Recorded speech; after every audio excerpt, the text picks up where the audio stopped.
কলি জীব উদ্ধারের জন্যে গোপন নাম নিত্যানন্দ বিলিয়ে দিলেন। মহাজনরা লিপিবদ্ধ করলেন যে একবার নাম নিলে যত পাপ সরে, জীবের কি সাধ্য আছে তত পাপ করে। তাহলে জীব এতবার নাম নিচ্ছে, কেন জীব মুক্ত হচ্ছে না? তাই মহাজনরা পুনরায় বিশ্লেষণ দিলেন। কি বিশ্লেষণ দিলেন?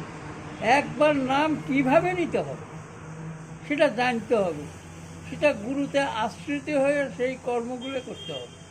তাহলে মহাজনরা লিখলেন, ব্যাখ্যা দিলেন, একবার নাম নিলে কিভাবে জীবের মুক্ত হবে সেটা ব্যাখ্যা দিলেন। কি? তৃণ হইতে নিঃস্ব হইয়া নাম করিতে হবে। তৃণ মানে দুব্বা ঘাসের সাথে তুলনা করছে। দুব্বা ঘাসের উপর দিয়ে যদি একটা হস্তি হেঁটে যায়, পরক্ষণে দুব্বা ঘাস দাঁড়িয়ে তাকিয়ে দেখে যে কে আমার উপর দিয়ে হেঁটে গেল, কোনো কষ্ট অনুভব করে না। তাহলে একবার নাম নিতে গেলে দুব্বা ঘাসের মতন সহনশীলতা মনোভাব নিয়ে নাম করতে হবে, তাহলে সে উদ্ধার হবে। তাহলে আমি কি সেই মনোভাব আমার আছে? একবার নাম নিলেই আমি উদ্ধার হব? আমার ভিতরে কি সেই সরলতা, সেই সহ্যগুণ তৈরি হয়েছে? তৈরি হয় না। অতএব একবার নাম নিলে আমি কী করে উদ্ধার হব? দ্বিতীয় কলম লিখলেন যে বৃক্ষ সম সহনশীলতা মনোভাব নিয়ে একবার নাম নিলে জীব উদ্ধার হবে। বৃক্ষ কাটিয়ে ছেদন করে কত কি তৈরি করতেছে, ওরা কোনো দুঃখ অনুভব করছে না। সহ্য গুণ, সেই সহ্য গুণ কি আমার ভিতরে আছে? কেউ যদি একটু আঘাত করে আমার গালি দেয়, সঙ্গে সঙ্গে আমার রাগ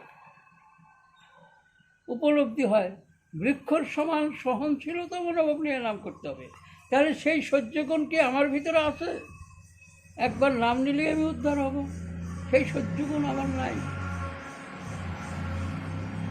তৃতীয় কলমে লিখলেন পাপ শূন্য দেহে নাম করতে হবে। এই দেহের পাপ মুক্ত করে নাম করতে হবে, তবেই সে একবার নাম নিলে উদ্ধার হওয়া যাবে।